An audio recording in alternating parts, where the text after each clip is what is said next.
Good morning प्यारे बच्चों question number 9 ले रहे हैं एक्सरसाइज 5.1 से। इसमें अलग अलग पार्ट दिए हैं 9 के। तो पहले फर्स्ट पार्ट ले रहे हैं बच्चों। इन द एडजॉइनिंग फिगर, यहाँ पर एक फिगर दिया हुआ है बच्चों। इसमें फर्स्ट क्वेश्चन आपसे पूछा है is angle 1 adjacent to angle 2। तो एडजेसेंट एंगल किन्हें कहते हैं बच्चों?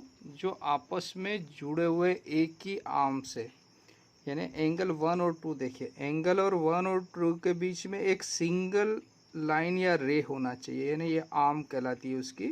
तो एक ही भुजा होना चाहिए। तो इन दोनों के बीच एक ही, तो देखिए एंगल 1-2 भी एडजेसेंट है, 1-5 भी एडजेसेंट है। इन दोनों के बीच में 5-4 भी एडजेसेंट होगा, 2-3 भी एडजेसेंट हो गए, है ना। तो एडजेसेंट किसे कहते हैं? जिनके बीच एक ही दीवार हो, दीवार मतलब एक ही भुजा हो, उन दोनों एंगल को एडजेसेंट एंगल कहते हैं। तो यहाँ पर क्या हो जाएगा? Is angle 1 adjacent to angle 2। तो आंसर लिखेंगे हम yes, angle 1 adjacent to angle 2। ठीक है बच्चों। साथ ही बच्चों एक लाइन और हम साथ में यहाँ पर ऐड कर देंगे। Because in angle A O ई, इस एंगल में ये कॉमन, यानी इनके बीच एक ही दीवार है। O C is common arm, O C common है इन दोनों के बीच में, इसलिए ये एडजेसेंट यानी जुड़े हुए एंगल है। ठीक, अब सेकंड देखते हैं बच्चों। सेकंड क्वेश्चन में पूछा है is angle A O C adjacent to angle A O E. तो ए ओ सी देखिए बच्चों आप, ए ओ सी ये एंगल 1 बना रहे दोनों मिलके। और इधर दिया है ए ओ ई, ए ओ ई, ए ओ सी और ए ओ ई। तो ए ओ सी इस ए ओ ई के अंदर है बच्चों, इनके बीच कॉमन दीवार नहीं है, ऐसे अलग अलग होना चाहिए। ये तो एक दूसरे के अंदर हो गए हैं। तो यहाँ से क्या हो गया? इनके बीच कोई कॉमन दीवार नहीं है ए ओ ई और ए ओ सी में, है ना। तो इसलिए क्या है, एडजेसेंट नहीं करेंगे। एडजेसेंट के बीच में सेपरेट दीवार होना चाहिए बच्चों। तो यहाँ से क्या हो गया, यानी सेपरेट आर्म होना चाहिए उसकी। तो यहाँ पर क्या लिख देंगे हम? आंसर नो आ जाएगा इसका आंसर। और साथ में क्या लिख देंगे? Because they have no common arm, because they have no common arm, है ना। इनके बीच कोई भी एक कॉमन साइड या कॉमन भुजा नहीं है बच्चों, इसलिए ये एडजेसेंट एंगल नहीं है बच्चों। थर्ड में पूछा है do angle C O E and E O D form a linear pair. तो सी ओ ई देखते हैं, एंगल सी ओ ई और ई ओ डी, ई ओ डी, सी ओ ई यानी एंगल 2 और ई ओ डी यानी 3+4, यानी ये पूरा एंगल और ये पूरा एंगल दोनों लीनियर पेयर बनाते हैं क्या? बीच में मतलब ये वाली लाइन नहीं है बच्चों, ये समझ लीजिए आप। तो एंगल सी ओ ई और ई ओ डी ये दोनों मिलकर लीनियर पेयर बनाते हैं क्या? तो लीनियर पेयर किसे कहते हैं बच्चों? जिनका सम 180 हो, या जो स्ट्रेट लाइन पर बने हुए दो angle.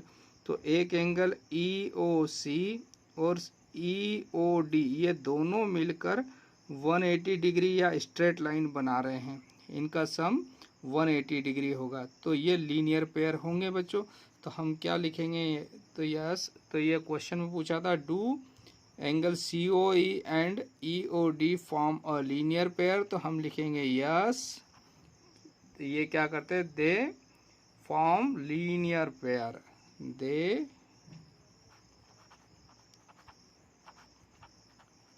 Form a linear pair,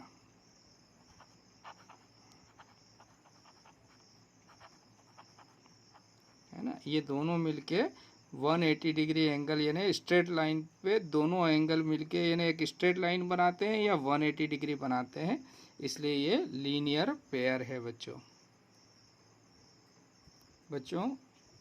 fourth वाला क्वेश्चन ले रहे हैं इसी का। Are angle B O D and DOA supplementary. तो यहाँ पर फिगर में देखते हैं BOD। तो फिगर में हम देख रहे हैं एंगल BOD, ये एंगल 4, और DOA है ना, DOA BOD और DOA एंगल 4 और 5, ये 4 और 5 मिलके सप्लीमेंट्री एंगल बना रहे क्या। तो सप्लीमेंट्री एंगल किन्हें कहते हैं, जो इन दोनों एंगल्स का सम 180 डिग्री हो या वो एक स्ट्रेट लाइन बनाते हो दोनों मिलके, उसको सप्लीमेंट्री एंगल्स कहते हैं। तो ये 4 और 5 मिलके ये लाइन BOA बना रहे हैं ना बच्चों। तो क्या हो जाएगा आंसर कि yes they are supplementary angle. तो कौन से सप्लीमेंट्री एंगल है, ये दोनों सप्लीमेंट्री एंगल है। तो हम जो आंसर में लिख देंगे यस, आपका आंसर हो गया यस दे आर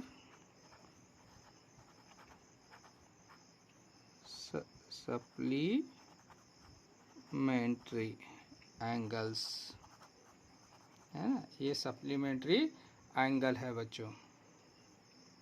प्यारे बच्चों, फिफ्थ में पूछा है is angle 1 vertically opposite to angle 4।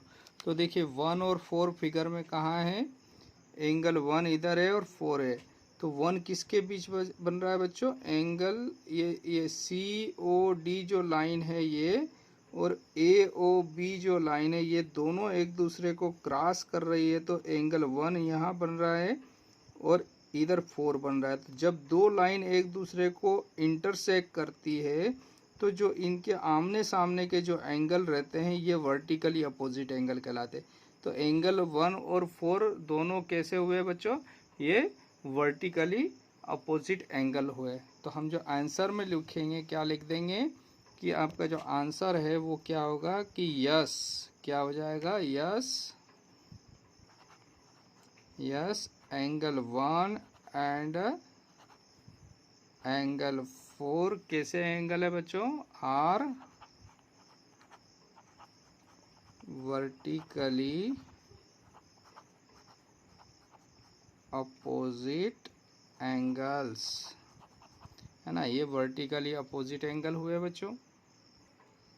प्यारे बच्चों, इसका क्वेश्चन नंबर 6 है 9 का, what is the vertically opposite angle of 5, angle 5। तो एंगल 5 का वर्टिकली अपोजिट देखते हैं हम यहाँ पे। तो वर्टिकली अपोजिट अभी जैसे मैंने बताया था ये दो लाइन इंटरसेक्ट कर रही, तो 1 का वर्टिकली अपोजिट 4 हुआ आमने सामने के एंगल। ऐसे ये लाइन और ये लाइन इंटरसेक्ट कर रही, तो इस 5 का वर्टिकली अपोजिट एंगल मीन्स बच्चों ये बीच वाली लाइन को हटा देते हैं हमें। तो ये लाइन और इस लाइन यानी एंगल AOB, लाइन AOB और COD एक दूसरे को इंटरसेक्ट कर रही है। तो इसका एंगल 5, तो इधर एंगल ये पूरा बन रहा था, इसको नाम देंगे COB, है ना। ये है AOD एंगल 5, तो COD ये एंगल बनेगा, है ना। तो इसको ये एंगल 2 और 3 बन रहा है, तो इस पूरे का नाम होगा एंगल COB, यानी 5 का वर्टिकली अपोजिट हो गया COB, एंगल COB। तो हम यहाँ पर लिख देंगे आंसर में बच्चों कि क्वेश्चन पूछा था कि what is the vertically opposite angle of 5। तो एंगल 5 का वर्टिकली अपोजिट एंगल है एंगल COB, है ना, ये आपका आंसर हो गया बच्चों। तो यहाँ पर ये क्वेश्चन आपके कंप्लीट हुए। इसमें आपसे क्या क्या चीज़ें पूछी वो मैं आपको बता देता हूँ। एक बार पूछा एडजेसेंट एंगल, तो एडजेसेंट एंगल के लिए क्या होना चाहिए, कोई भी दो एंगल के बीच में एक कॉमन आर्म होना चाहिए, तो वो एडजेसेंट कहलाते हैं। 1 2 भी एडजेसेंट है, 1 5 भी एडजेसेंट है, 5 4 भी एडजेसेंट है, 3 4 भी, यानी जिनके बीच कॉमन आर्म हो वो सब एडजेसेंट होंगे। दूसरा आपसे पूछा वर्टिकली अपोजिट एंगल, तो आमने सामने के दो लाइन इंटरसेक्ट करती है, तो आमने सामने के एंगल वर्टिकली अपोजिट एंगल कहलाते हैं। लीनियर पेयर पूछता है, तो लीनियर पेयर यानी किसी भी स्ट्रेट लाइन पर दो एंगल बनते हैं वो लीनियर पेयर कहलाते हैं। या जो सप्लीमेंट्री एंगल होते हैं वो भी लीनियर पेयर कहलाते हैं, जिनका सम 180 डिग्री हो उनको हम लीनियर पेयर कहलाते हैं। कहते हैं बच्चों। तो यहाँ पर ये कुछ चीज़ें मैंने आपको क्लियर कर दी और बाकी का आपको वीडियो में आपने देख ही लिया। तो अगर आपको कहीं डाउट है बच्चों तो एक बार और इसको रिवाइज कर लेना इस वीडियो को। ठीक है बच्चों, okay, thank you, have a nice day.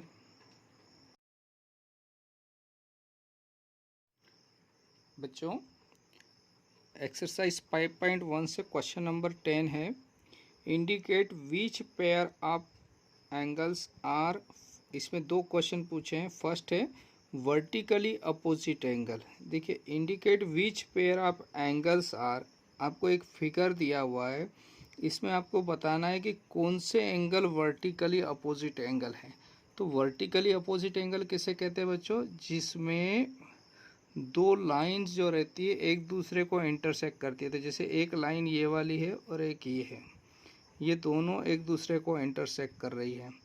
तो इनके आमने सामने के जो एंगल है ये वर्टिकली अपोजिट एंगल कहलाते हैं। तो एंगल 1 और 4 वर्टिकली हुआ, तो पहला आंसर तो हो जाएगा एंगल 1 एंड एंगल 4, ये एक पेयर हो गया, ये वर्टिकली अपोजिट का।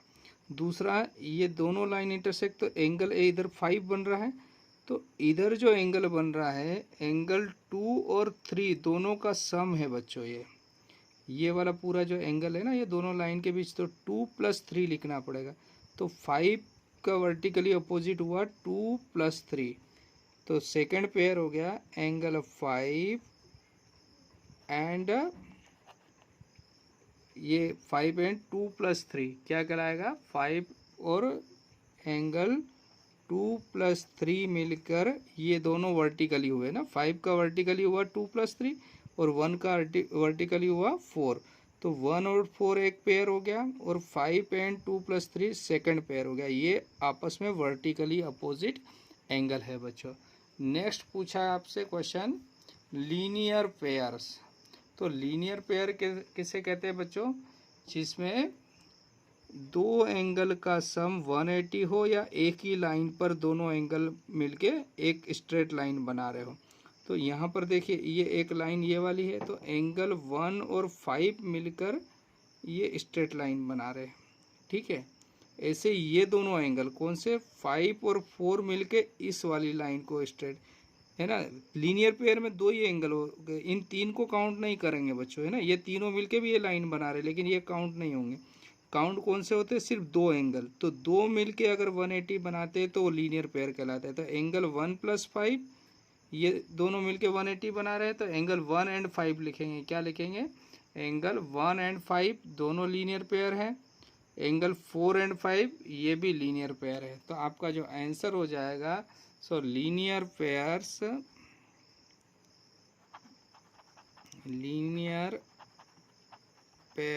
आर, है ना।